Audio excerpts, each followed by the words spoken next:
Hello and welcome back to my channel. My name is Morgan and December is my favorite month of the year. Not only do I love the holidays, I love going home to see my family, but also December really puts me in the mood to read. And I haven't had much time to read this December, but I at least wanted to spread the love of reading to all of you with this holiday book gift guide. So if you have any last-minute books to get your family and friends, and you want to use that as an opportunity to change their reading habits in the new year, then stick around because this video is for you. All of these boxes are filled with the books that I am going to recommend that you buy your family and friends this season. But before I get into the books themselves, I first need to mention that I am drinking Candy Cane Lane tea.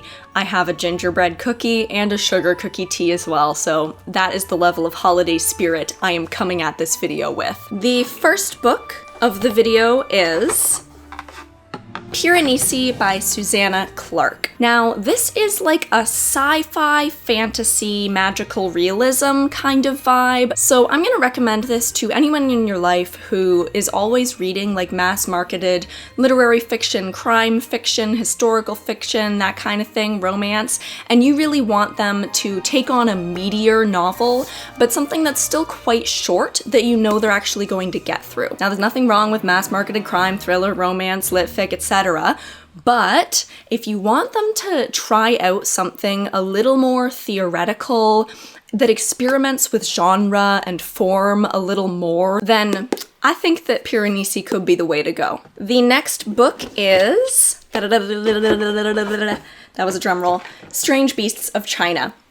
Now, I'm gonna recommend this book to somebody you know that only reads short fiction or maybe poetry and hasn't dipped into a longer novel, but you really want a book to talk to them about, because Strange Beasts of China is about a woman who is investigating these strange beasts of China, so it is kind of a magical realism book. It's set in our everyday world, but there are strange beasts around, and she's taking a kind of anthropological look at these strange beasts, but at the same time, she is or wants to be like a romance novelist or a fiction novelist. So again, this is kind of blending genres, but the main reason I want to recommend it to your friend that only reads shorter fiction, but you really want to dive into something longer with, is that each chapter is pretty much self-contained. Like, you want to read them in order because it is a novel, but each subsequent section deals with a different strange beast of China.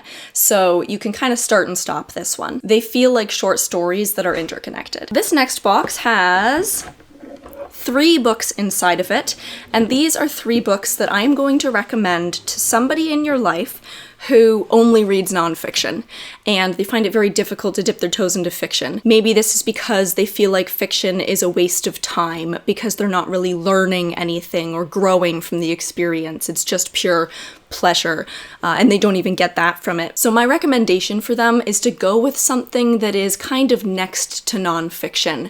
Maybe a historical fiction, a sci-fi, or a memoir, which is nonfiction, but one that incorporates literary genres into it. So the first one that I'll recommend is a memoir. It's In the Dream House by Carmen Maria Machado.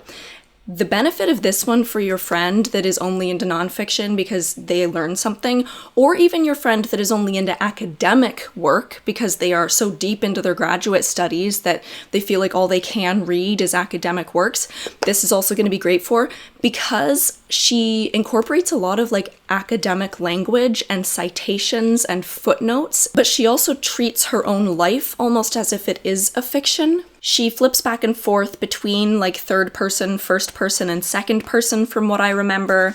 The chapters are often quite short and they investigate a single idea. Overall, the main theme that this book is investigating is the idea of same-sex, psychologically and emotionally abusive relationships. So she's really trying to prove the fact that emotional abuse is still abuse and that same-sex relationships can experience abuse. In that way, it's very academic, but she's also a creative writer, and this is a work of creative nonfiction, so it is incorporating elements of the horror genre and investigating literary genres themselves through academic language, but also through play with form. Next up is a historical fiction, and that is A Gentleman in Moscow. This book is set in Moscow starting in 1922 with a 30-year-old man named Count Alexander Rostov, who is sentenced to house arrest in the Metropole, this hotel. And he spends the rest of his life there kind of detached from but observing the Russian political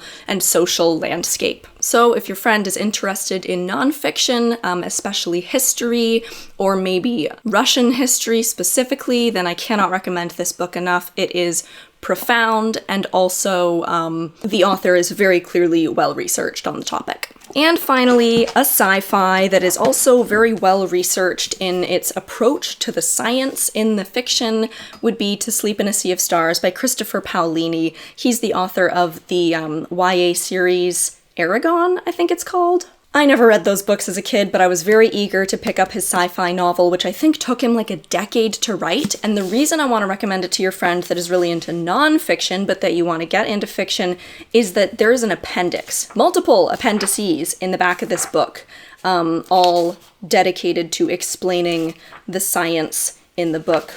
We've got diagrams, we have citations and explanations and, bullet points. So I think that your friend might be really into this. The plot of this book starts when the main character, a female main character, which is also nice for sci-fi, finds a strange alien substance on a planet that kind of takes over her life and also the universe. Drumroll please as I reveal the next book. This is Gutter Child by Jael Richardson. This book is one of the works of fiction that had the most profound impact on me while reading and really affected how I see the real world around me. So I'm going to recommend this to your friend that doesn't believe fiction can have a real impact on the world or on the individual reading it. So if you want your friend to pick up a very impactful work of fiction, I highly recommend Gutter Child by Jael Richardson, which is kind of this light fantasy setting. In this world, Elimina Dubois is one of the 100 babies that are taken from the gutter, which is a segregated part of land from the mainland, and raised in the mainland, the land of opportunity, as part of a social experiment led by the government. And we see Elimina grow up through an academy and out into her real world, and we see the prejudices and injustices against her and her family back in the gutter. I was crying by the end of this book, and I don't cry from books that often. Maybe that's just because I don't read a lot of sad books, although I didn't cry because this book was sad. Although it was sad.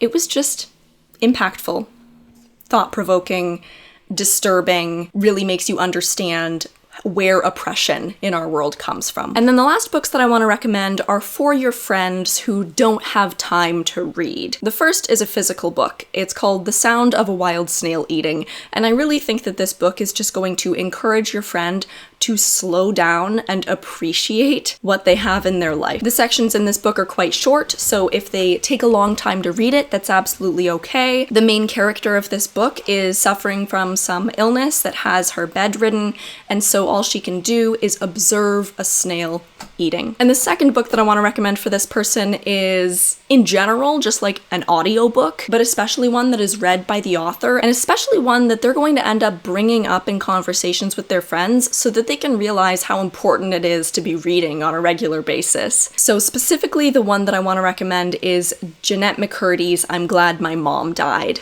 Not only is this a celebrity memoir, and so your friend might find opportunities to bring up this book and the things that happen in it in their real life, but also it's a memoir, so it's real things that are happening to real people that, again, might come up in their everyday life, but also it's read by the author, who has a voice that many of us are familiar with, and she tells the story so well. This book has a lot to do with the ways that parents, in some ways inadvertently, abuse their children. It has to do with eating disorders, being a child actor, and recovering from some of these things through the act of writing. So that's the list. I hope that you found a last-minute gift idea for somebody in your life and you're going to change their reading habits in the new year. And the last thing that I'll recommend is not a book, but rather an app. And this app I'm going to recommend for people who are really into books, all books, but they don't have time to digest that information and they're regretful of that at me. So if they don't have time to sit and write, you know, a reflective journal entry about this book after they read it, then I recommend the app Shortform, which is a book summary app that has very in-depth book summaries, and they're adding new summaries all the time. And they don't just summarize the books, it also acts as kind of a literature review of other relevant books and how they connect to this one, and debunks some of the claims in this one, and talks about the criticism of the book and activities that you might want to do alongside this book, etc. So if your friend really wants to dive deeper into their reading but doesn't have time to like structure that deep dive themselves, then get them the app Shortform. I have an affiliate link in my description box below so that you can get a discount this holiday season. And those are all my book recommendations to give your family and friends this holiday season. So if you were looking for a last-minute Christmas gift for somebody, then I hope you found an idea in this video that is going to change your loved one's reading habits in the new year. Happy holidays, everybody. Thank you for continuing to watch my videos over the past year, and feel free to let me know what you're looking forward to from me in the new year. See you in another video soon!